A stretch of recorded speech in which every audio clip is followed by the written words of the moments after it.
Bismillahirrahmanirrahim. Assalamualaikum warahmatullahi wabarakatuh. Syukur Alhamdulillah kita tidak bosan-bosannya memanjatkan kehadirat Allah Subhanahu wa Ta'ala, yang mana pada pertemuan kita yang kelima atau yang kesekian kalinya ini, mudah-mudahan saya dan para perwira siswa lebih khusus ATT tingkat 3 diberikan rahmat kesehatan, kemudahan di dalam urusan maupun pekerjaan, dilancarkan rezeki, dan diberikan karunia oleh Allah kebahagiaan di dunia maupun di akhirat. Baik kepada para perwira siswa, khususnya ATT tingkat 3, di dalam pertemuan kita yang kelima atau yang kesekian kalinya, setelah kita membahas kemarin berbagai hal yang menyangkut konstruksi dan stabilitas, maka pada pertemuan kita kali ini kita akan berbicara tentang trim pada kapal. Pada prinsipnya, trim merupakan suatu hal yang paling vital di dalam penanganan dan pengaturan suatu muatan. Begitu juga ketika kapal mungkin hendak dibangun, maka perlu klasifikasi tentang trim itu sendiri.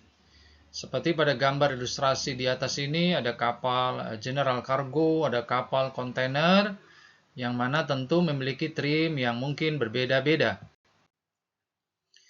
Bila kita berbicara tentang trim, sebagai pendahuluan dan sebagai definisi awal, trim adalah kondisi keseimbangan kapal pada sumbu longitudinal yang menggambarkan perbedaan tinggi antara garis air di bagian depan dan bagian belakang kapal.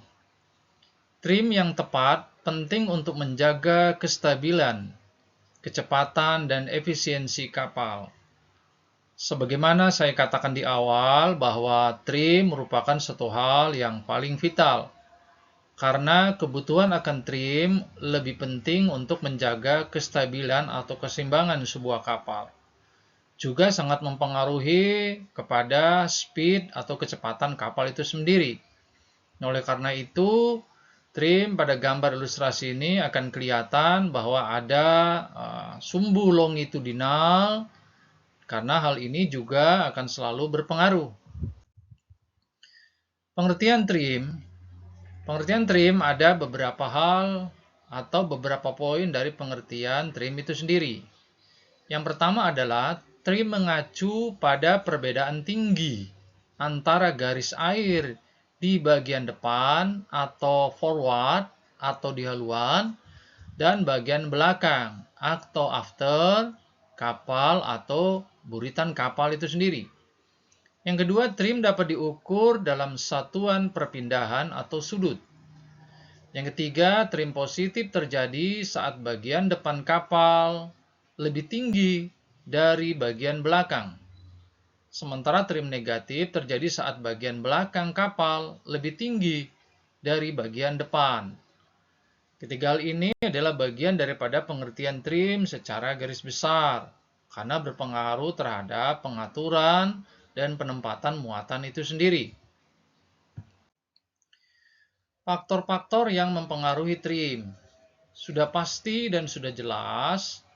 Ada yang mempengaruhi trim suatu kapal, karena yang namanya pengaruh atau faktor yang mempengaruhi sebuah kapal itu juga akan berpengaruh terhadap trim itu sendiri. Yang pertama adalah distribusi muatan di dalam kapal. Nah, distribusi muatan ini penting, lebih khusus penanganan dan pengaturan, juga penempatan muatan pada suatu ruang muat, palka, atau tangki. Karena hal ini juga akan mempengaruhi trim kapal itu sendiri. Oleh karena itu, seorang mualim satu harus betul-betul memahami tugas tanggung jawabnya di dalam distribusi muatan dan di dalam penempatan muatan itu sendiri. Yang kedua adalah perubahan air di dalam tangki balas. Tangki balas sebagaimana kita ketahui memiliki fungsi yang bermacam-macam. Tapi lebih khusus ketika kita berbicara tentang muatan, lebih kepada sejauh mana pengaruh tangki balas, khususnya perubahan air di tangki balas akan mempengaruhi trim itu sendiri. Oleh karena itu, ketika kita misalnya mengisi air balas dengan air laut, ketika kita mengisi air balas dengan air tawar, hal ini juga akan mengalami perubahan karena adanya berat jenis yang mungkin sedikit berbeda. Yang ketiga adalah perubahan kecepatan kapal. Sebagaimana dikatakan di awal, semakin baik sebuah trim, maka sangat berpengaruh terhadap speed atau kecepatan kapal itu sendiri. Nah, hal ini juga penting diketahui seorang mualim satu ketika dia melakukan dan pengaturan muatan itu sendiri. Yang keempat adalah perubahan keadaan laut. Oh, ini sangat jelas. Perubahan keadaan laut sangat mempengaruhi trim suatu kapal. Karena hal ini juga sangat dipengaruhi oleh iklim, kondisi, dan perubahan laut itu sendiri. Misalnya kita berlayar di daerah dingin, tiba-tiba kita berlayar di daerah yang mungkin tidak dingin, maka hal ini juga akan sangat berpengaruh kepada trim kapal itu sendiri. Perubahan keadaan laut jelas sangat mempengaruhi keadaan trim itu sendiri. Pada gambar ilustrasi ini, kita lihat bagaimana seorang mualim satu di dalam membuat rencana muat, di dalam membuat rencana bongkar. Hal ini menggambarkan bagaimana pengaturan trim itu kalau dia misalnya bagian depannya terlalu dalam, hal ini juga akan mempengaruhi bagian belakangnya, utamanya terhadap kecepatan karena propeller tidak maksimal terendam di dalam air. Tetapi apabila draft atau trim kapal lebih berat di belakang, hal ini insya Allah akan berpengaruh terhadap kecepatan kapal itu sendiri. Tetapi rendah tidaknya sebuah haluan, rendah tidaknya sebuah buritan, tergantung bagaimana pengaturan dan distribusi muatan itu sendiri di dalam penempatannya pada tangki-tangki, pada palka-palka, dan ruang-ruang muat yang ada. Distribusi muatan di dalam kapal. Yang pertama, distribusi muatan di dalam kapal dapat mempengaruhi trim. Yang kedua, muatan yang ditempatkan secara tidak seimbang di bagian depan atau di belakang kapal dapat menyebabkan trim yang tidak diinginkan. Sebagai contoh, nomor 3, jika sebagian besar muatan ditempatkan di bagian depan kapal, trim dapat menjadi negatif, yang dapat mengurangi kecepatan dan efisiensi kapal.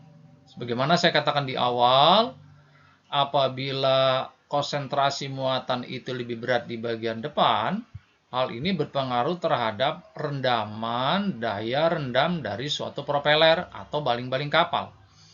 Karena semakin propeller ini tidak maksimal dia terendam di laut atau di air, maka semakin tidak maksimal pula putaran dia yang mana nanti akan mempengaruhi perjalanan atau kecepatan suatu kapal. Hal ini juga perlu betul-betul pemantauan, perlu betul-betul perhatian bagi penanganan dan pengaturan muatan itu sendiri. Tangki balas, sebagaimana dikatakan di awal, yang pertama tangki balas digunakan untuk mengubah trim kapal. Yang kedua, memasukkan air ke dalam tangki balas di bagian depan atau belakang kapal dapat mengimbangi trim yang tidak diinginkan. Sebagai contoh nomor 3, jika trim kapal terlalu positif, memasukkan air ke dalam tangki balas di bagian belakang kapal dapat mengurangi trim tersebut. Ya, apabila secara maksimal muatan sudah diatur sedemikian rupa, tapi ternyata masih kelihatan tidak begitu berpengaruh terhadap trim kapal yang ada, maka dilakukanlah pengisian tangki balas. Lebih khusus, tangki balas itu bisa dikonsentrasikan di depan, bisa juga dikonsentrasikan pengisiannya di belakang.